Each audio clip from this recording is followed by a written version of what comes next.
Jadi kita bicara eskatologi ini. Eskatologi dari dua kata, mungkin itu saya kira umum, eskatos ya, eskaton, dan logi atau logia.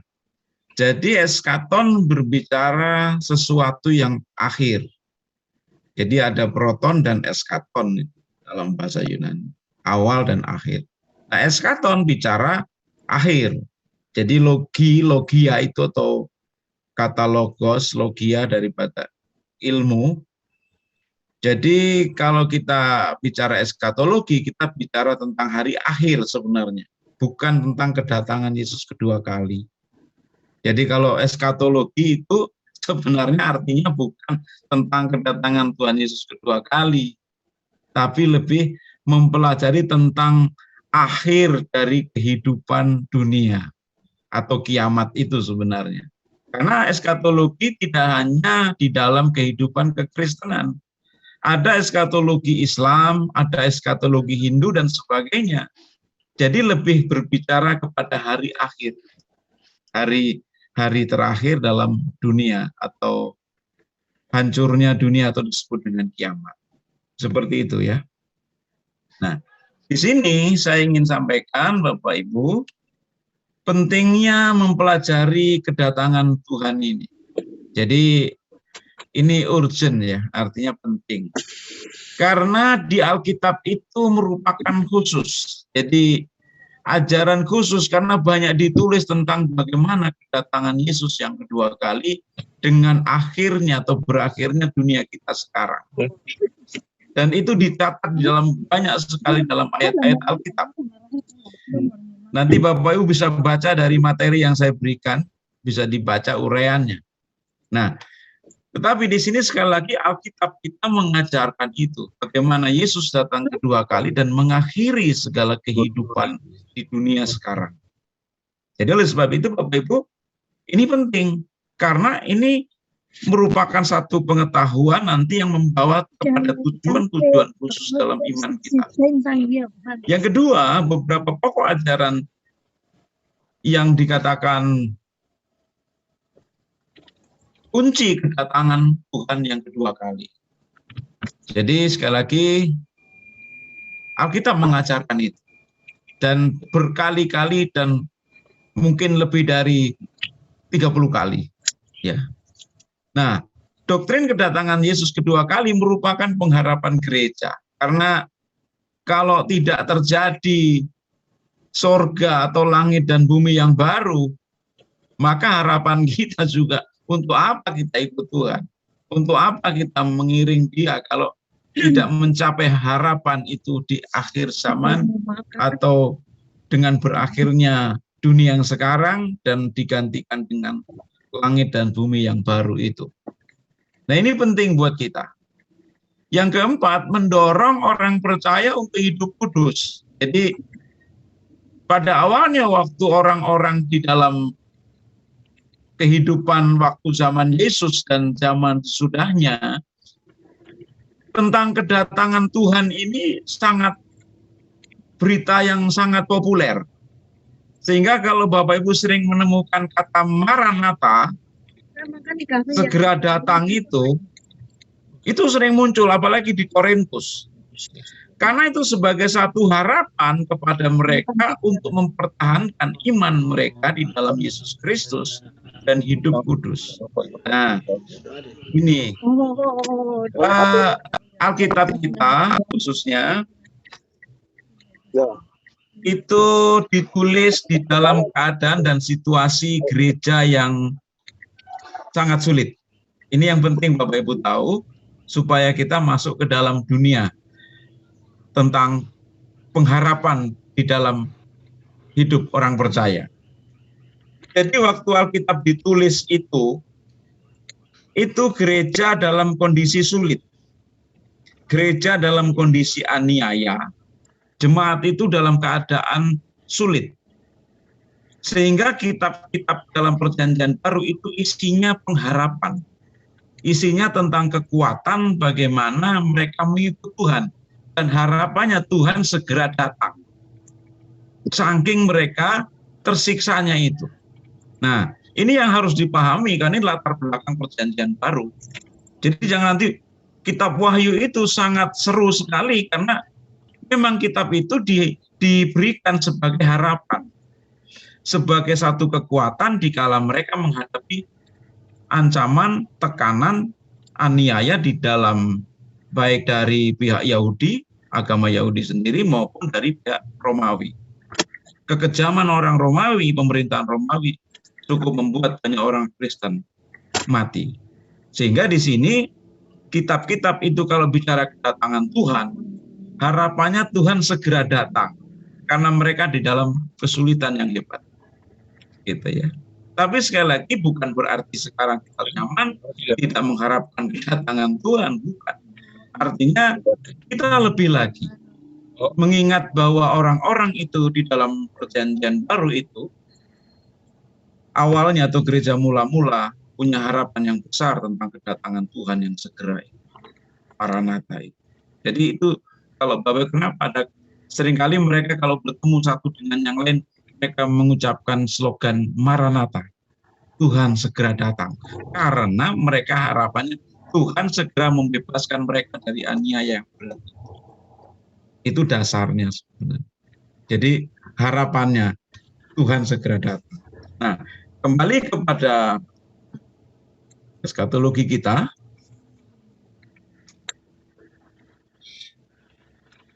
Nah, di sana dikatakan mendorong orang percaya untuk hidup kudus ini.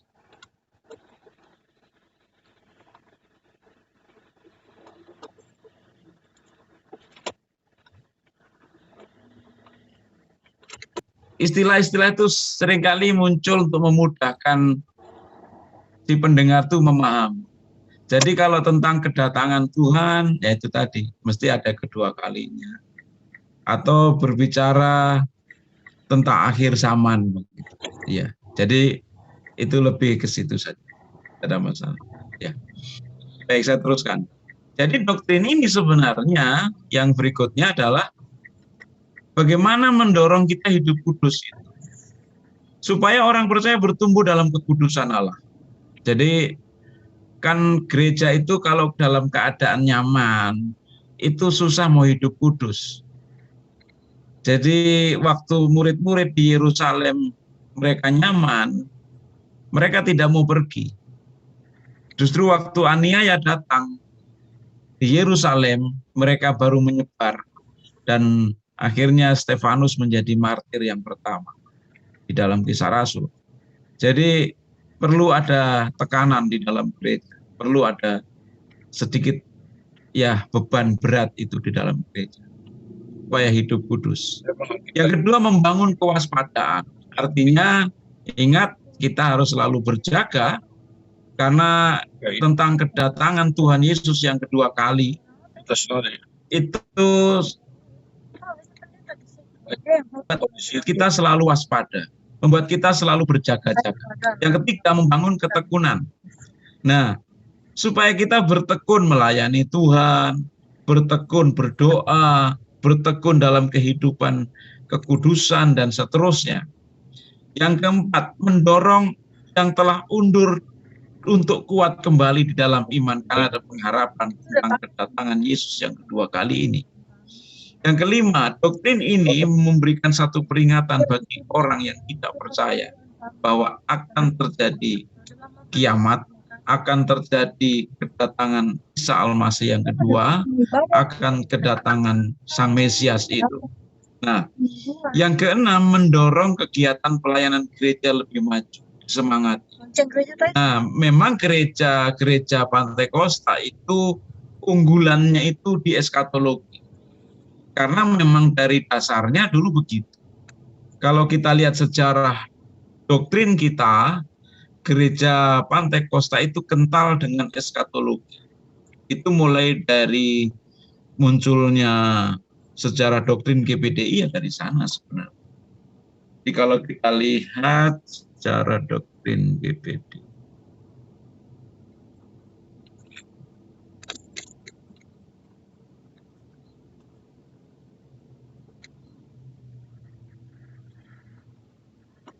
Nah,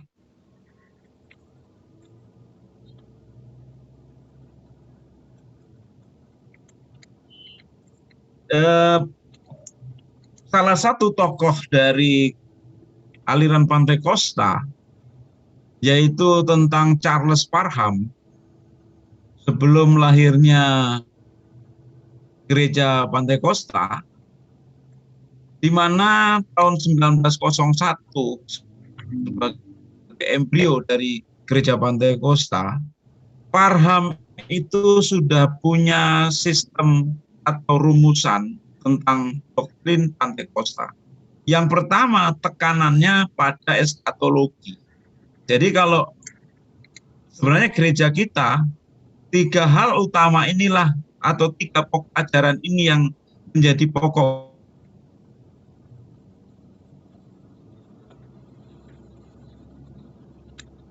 utama. Inilah cikal bakal dari doktrin Pantekosta.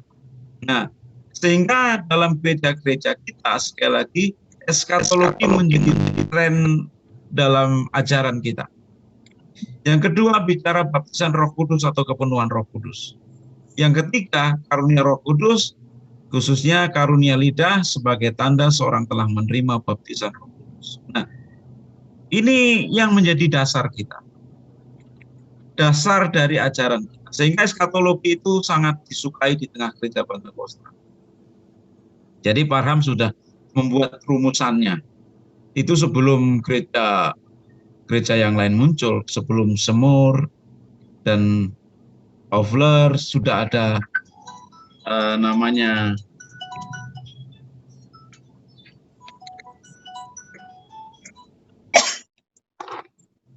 Parham itu, ya. Sehingga kalau Bapak Ibu lihat gereja-gereja lain itu tidak terlalu menekankan eskatologi, ya. Gereja-gereja mainstream khususnya tidak terlalu mengajarkan itu. Hanya gereja-gereja Pantekosta. Karena memang dari sana seperti itu. Nah, jadi itulah dari sejarah gereja kita tentang eskatologi itu. Baik, kita kembali ke sini.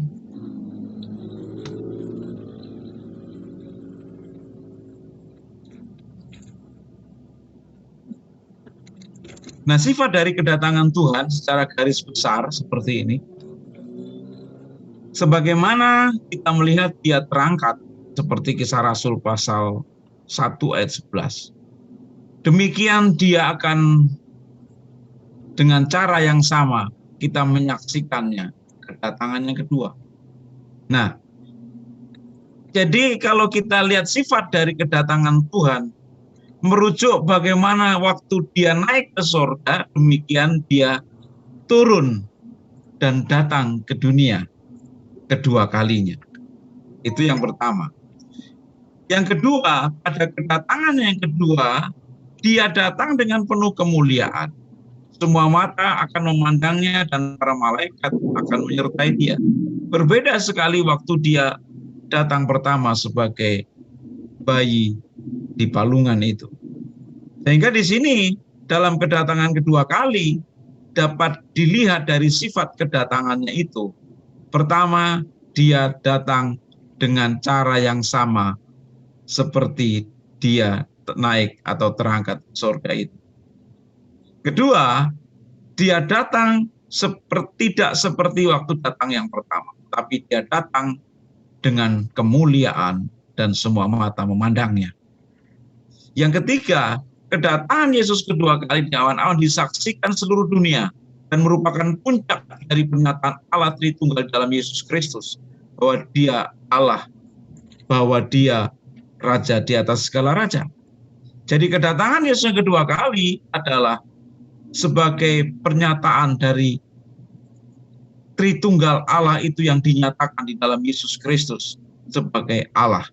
Yang keempat, kedatangannya didahului oleh tanda-tanda zaman, sehingga orang-orang percaya telah bersiap-siap menyongsong dia.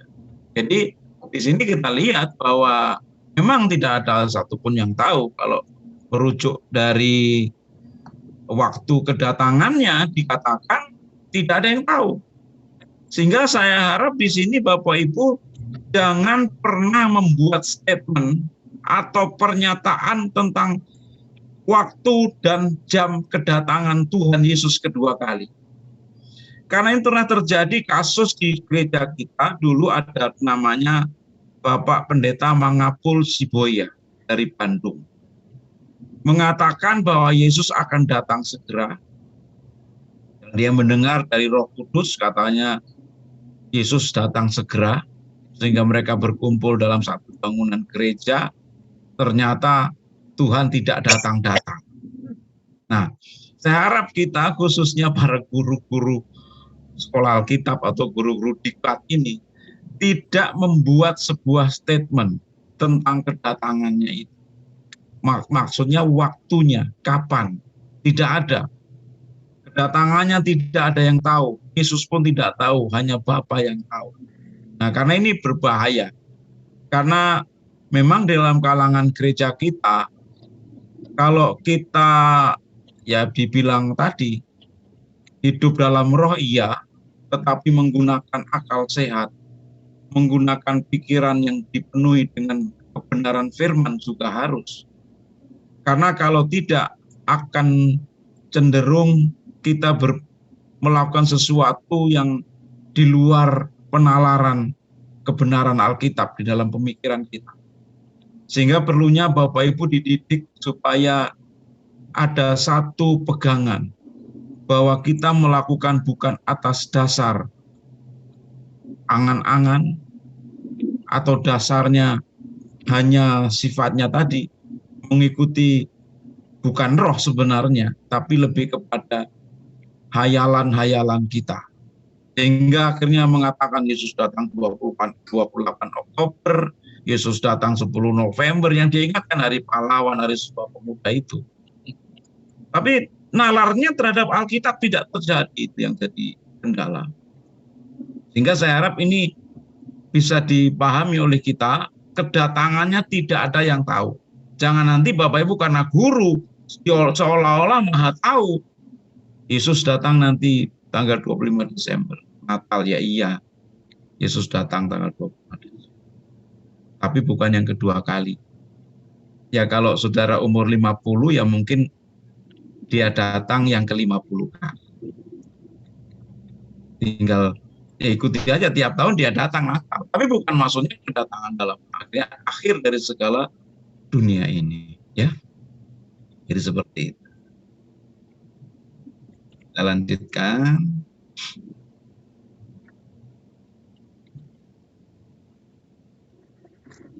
Baik.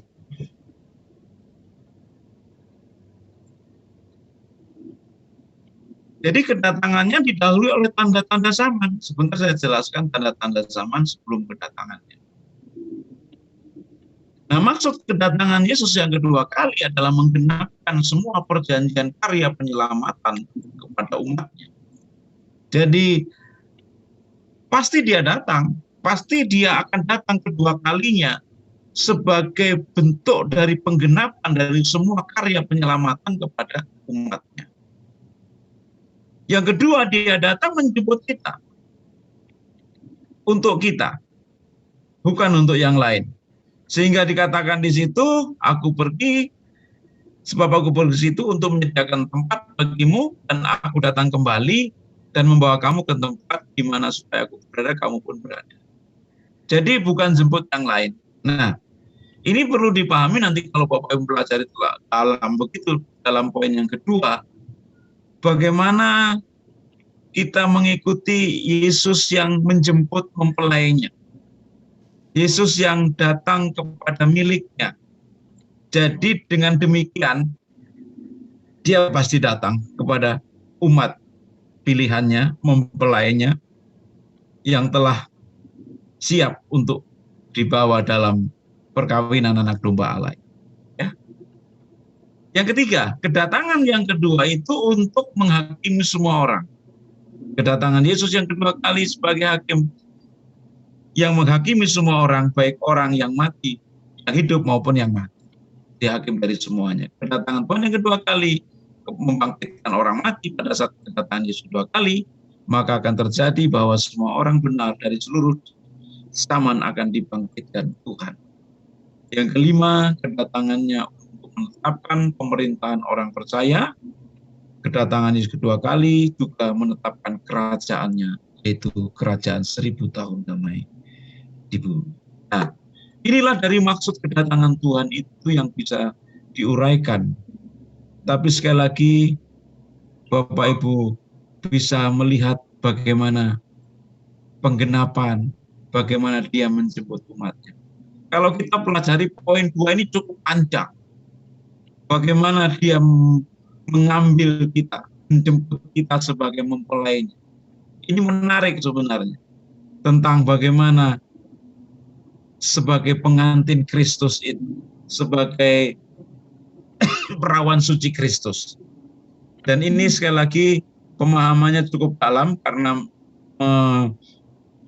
merujuk kepada perkawinan dalam tradisi Yahudi, dan ini pasti dia datang pada miliknya, mempelainya itu. Baik. Waktunya tidak ada yang tahu ya, jangan ada yang menyatakan jam, waktu, dan tanggalnya. Dikatakan Tuhan Yesus tidak pernah berkata bahwa tentang waktu dan jam kedatangannya. Tidak seorang pun dapat mengetahui, malaikat dan Tuhan Yesus sekalipun, hanya Bapa di surga yang mengetahuinya. Jadi tidak ada yang tahu ya. Dan saya harap Bapak Ibu jangan tahu-tahu sendiri. Nah, tanda kedatangannya. Tanda kedatangan Yesus kedua kali, Bapak Ibu. Yang pertama, kembalinya Israel ke Yerusalem. Artinya gerakan Zionisme itu.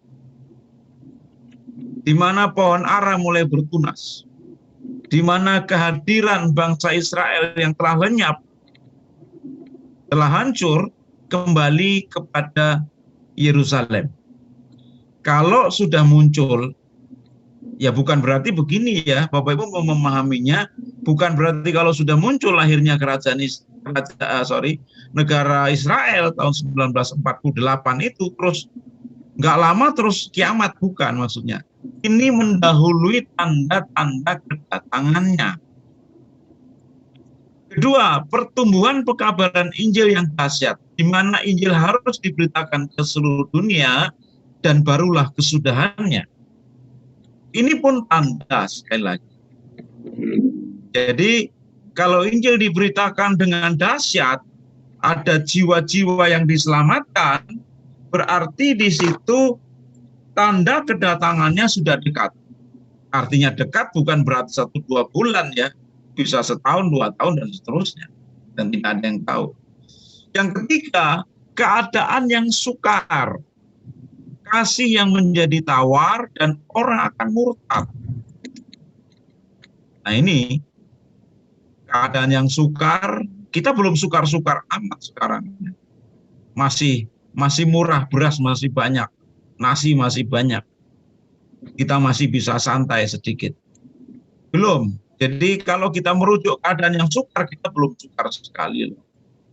Kasih menjadi tawar, masih banyak orang yang mengasihi satu dengan yang lain. Orang murtad juga belum banyak yang jadi mu'alaf. Ya ada, tapi belum banyak. Ajaran sesat dan nabi-nabi palsu. Ajaran sesat juga pasti sudah ada. Nabi palsu juga sudah banyak. Tapi belum mencapai puncak. Terus perwujudan dari pemerintahan antikristus. Itulah tanda-tanda dari kedatangan Tuhan. Tapi sekali lagi itu baru tanda. Jangan langsung disimpulkan kalau sudah muncul kayak kita keburu-buru Yesus datang. Karena saya waktu 30 tahun yang lalu sekolah Alkitab diajarkan begitu, seolah-olah Yesus datang itu minggu depan. Padahal sampai sekarang sudah 30 tahun tidak datang-datang. Artinya itu tanda dari bahwa pasti Yesus datang. Gitu loh. Jadi bukan berarti kalau ada gempa bumi, kasih menjadi tawar, terus Yesus datang besok, bukan ya. Bukan begitu maksudnya. Tetapi lebih bagaimana itu menandai dari kedatangan Tuhan.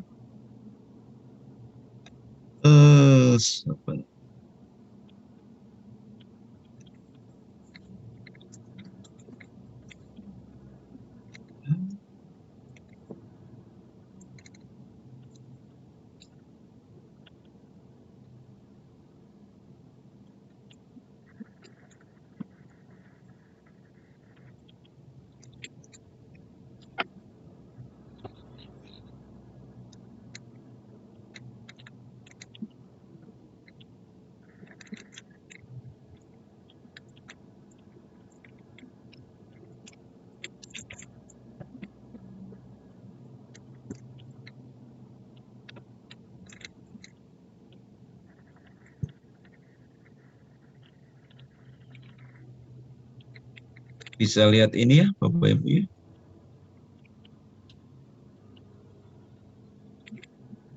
Wah, bisa. Bisa.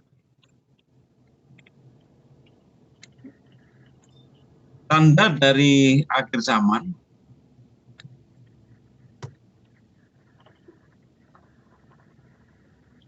satu penyesatan.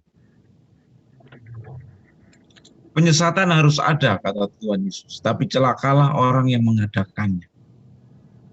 Makanya di sini diperlukan sebuah kehati-hatian di dalam kita menafsir Alkitab, menyampaikan statement tentang kebenaran Alkitab.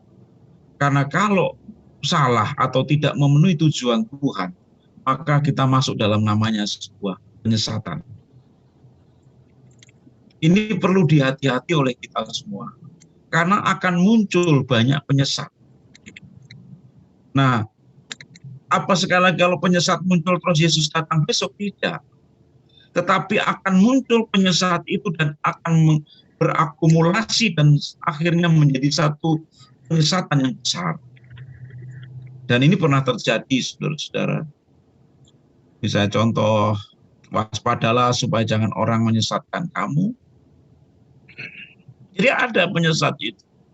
Sehingga pentingnya Bapak Ibu belajar tentang Alkitab, belajar teologi, belajar dasar-dasar dari kebenaran Alkitab. Karena penyesatnya akan muncul di dalam ajaran-ajaran yang akhirnya tidak sesuai dengan apa yang diajarkan Alkitab, yang tidak sesuai dengan apa yang diajarkan oleh Tuhan Yesus. Nah, ini perlu dihati-hati. Nanti kalau kita belajar tentang teologi abad 21 atau teologi kontemporer, teologi modern, banyak sekali pengajaran yang sudah menyimpang dari Alkitab. Seperti itu. Dan penyesatan itu ada. Muncul gitu. Dan orang menyesatkan ini bukan orang bodoh, pasti. Karena kalau orang bodoh tidak akan pernah menyesatkan orang. Yang menyesatkan itu orang yang sudah pintar. Minimal dia tahu, tapi dia sesat. Sebab itu hati-hati. Ya, makanya semakin tinggi Bapak Ibu punya ilmu pengetahuan tentang teologi khususnya tentang Alkitab, semakin besar kemungkinan untuk kita menjadi bidat atau menjadi penyesat. Karena semakin banyak yang kita tahu, semakin membuat peluang kita untuk terjerumus. Hati-hati. Sehingga perlu kehati-hatian yang sangat. Gitu ya. Saya setuju Bapak Ibu sekolah teologi benar, tapi harus hati-hati. Karena kalau tidak, jadinya penyesat, bidat. Ya. Ini yang harus hati-hati oleh kita. Karena kalau Bapak Ibu lihat nanti banyak penyesat itu dari teolog. Rudolf Bultmann, apa itu tokoh-tokoh Unitarian dan sebagainya itu, tokoh-tokoh yang memasukkan filsafat, memasukkan psikologi di dalam Alkitab, itu orang-orang pintar semua, bukan orang bodoh. Ingat, hati-hati di sini tentang penyesatan.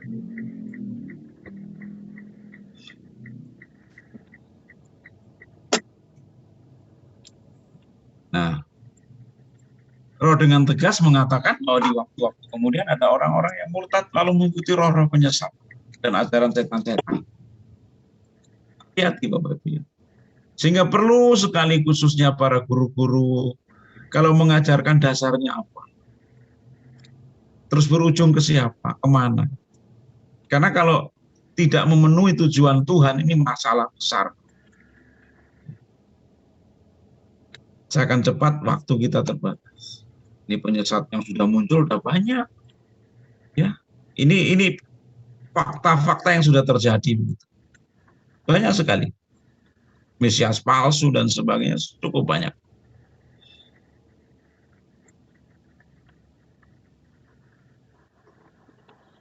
Mesias palsu. Nah, nanti ini kalau dalam eskatologi banyak orang seperti jadi Mesias, juru selamat, penolong, tapi sebenarnya bukan penolong atau juru selamat yang sejati. Sebab akan ada orang datang memakai namaku dan berkata aku Mesias dan seterusnya dan menyesatkan banyak orang. Nabi palsu, sekte kiamat, itu si Boya sudah. Jadi si Boya pernah ngaku dia Rasul Paulus kedua. Dan kalau Bapak pernah membaca sebuah mendengarkan ada video pendek, ada orang mengatakan Rasul Paulus kedua itu udah banyak sebenarnya. Tentang hari kiamat, penyesat. Ada lagi ini 2011. Ada orang namanya John Miller dan Mary Susan mengaku sebagai Yesus dan Maria di Queensland. Ada saja. Perang. Jelasin tanda-tanda kedatangan Yesus kedua kali. Kamu akan mendengar deru perang dan kabar perang dan seterusnya. Berawas-awaslah, jangan kamu gelisah. Sebab semua itu harus terjadi. Nah ini perang ya. Hari ini orang sibuk dengan Uni Soviet dan Ukraina itu. Tenang saja, belum, masih lama. Belum puncaknya. Kita tunggu saja. Kalau sudah nuklirnya mampir terserah mau disentani, mau di mana itu. Atau dinabiri. Ya itu kalau kita belum merasakan nuklirnya. Belum, masih lama. Tapi sudah berawas-awas. Ini Irak. Ya. Ini sudah terus saja perang, tidak pernah berhenti. Kelaparan, kita belum lapar-lapar sekali ya. Tapi kelaparan akan terjadi. Jadi kita hari ini masih nyaman, masih cukup. Ya. Ini contoh tanda-tanda itu akan ada kelaparan. Nah, kelaparan sudah ada, tapi sekali belum mencapai puncaknya. Ini data-data yang sudah ada. Ya, sudah. Penyakit sampar. Nah, penyakit sampar itu penyakit nular ya, kanker, virus dan sebagainya. Nah, kita belum selesai dengan COVID kita. Dan saya bertanya akan lebih dari COVID. Jadi jangan kita berpikir setelah COVID selesai, penyakit sampar itu selesai, bukan. Akan ada lagi yang mungkin lebih dahsyat lebih hebat dari namanya COVID-19. Kita kan tidak pernah berpikir tentang COVID-19 pada awalnya. Tapi ternyata setelah terjadi, oh iya benar ada. Dan sekali lagi ini belum berhenti ya. Ini bicara tanda sama. IC dan sebagainya, AIDS dan sebagainya, flu burung, ya sudah. Hal-hal yang mengejutkan pasti terjadi. Lagi ini contoh-contoh, saya tidak uraikan karena sebagai tanda-tanda kedatangan Tuhan. Tanda-tanda yang di langit, ya. Wow.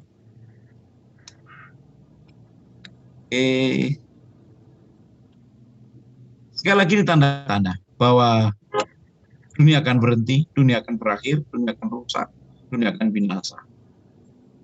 Dan itu ajaran dari eskatologi bagaimana hari-hari terakhir itu dengan kedatangan Tuhan Yesus yang atau kembali. Gempa bumi cukup luar biasa, ya. Semua sudah terjadi. Ini tanda-tanda. Nanti Bapak Ibu dapat slide-nya ini. Saya kasih semua. Bisa diedit. Aniaya, nah kita belum. Aniaya ini kan belum. Kita masih enak. Pada waktu itu kamu akan diserahkan supaya disiksa dan kamu akan dibunuh dan dibenci oleh semua bangsa karena nama. Kita sehari ini masih belum. Tapi ini tanda, ini sudah terjadi. Aniaya sudah terjadi. Dari dulu juga sudah ada ungkapannya. Zaman gereja mula-mula, bagaimana Bait Allah dihancurkan tahun 70 oleh di bawah pimpinan Jenderal Titus dan Kaisar Vespasianus, itu cukup luar biasa, cukup dahsyat. Tapi kita hari-hari ini tidak itulah. Tapi itu menandai sebuah kedatangan Tuhan.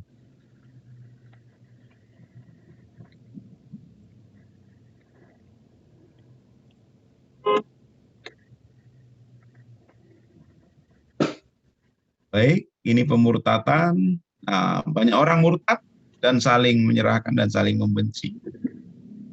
Nabi palsu, ini tanda-tanda kedatangan Tuhan. Ini domba, serigala berbulu domba. Jadi dalamnya serigala, luarnya domba. Nyesat, muncul, kasih menjadi dingin. Sekarang masih banyak lah, masih kasih masih cukup. Tapi satu kali kasih akan menjadi dingin, orang akan menjadi egois dan mementingkan dirinya sendiri. Tapi itu semua tanda. Ini kan dulu sudah ada ya. 2010 itu homoseks ditabiskan. Ada. Per SP dan sebagainya. Nah nanti mungkin kita berpikir, tak mungkin di gereja kita terjadi. Tunggu saja. Satu kali bisa terjadi. Sama seperti COVID-19. Orang banyak nggak percaya gereja bisa ditutup oleh COVID-19. Tapi ternyata bisa terjadi. 7 orang homoseks ditabiskan di pendeta San Francisco 2010. Sekarang sudah 12 tahun yang lalu. Sudah ada. Jadi kalau itu terjadi, bisa terjadi satu kali. Dalam kehidupan gereja kita. Sekarang sih tidak. Nantinya bisa terjadi. Injil diberitakan, masih banyak daerah-daerah, masih banyak tempat yang belum dijangkau oleh Injil.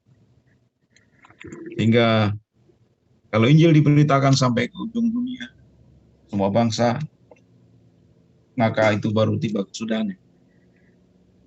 Penyebaran Injil terus berjalan, dan seterusnya. Orang percaya, sekali lagi, itu banyak satu, belum, maaf, saya kira singkat. Ya. Terlalu banyak tandanya, saudara-saudara. Nah, saudara. Tanda sampai di situ saja. Jadi yang jelas itu baru ditanda kedatangan Tuhan. Jadi Bapak Ibu cukup banyak bahan untuk eskatologi. 1 bulan juga nggak habis. Jadi ini masih belum selesai. Kita masih masuk di tanda.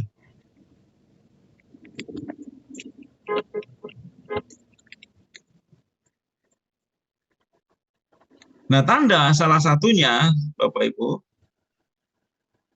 aniaya antikristus itu. Di dalam Alkitab, tentang masa aniaya, orang percaya atau tribulasi, itu tribulation, menunjuk kepada bahwa gereja Tuhan tidak akan luput dari aniaya sepanjang zaman, sepanjang masa. Gereja itu sebenarnya melekat dengan aniaya.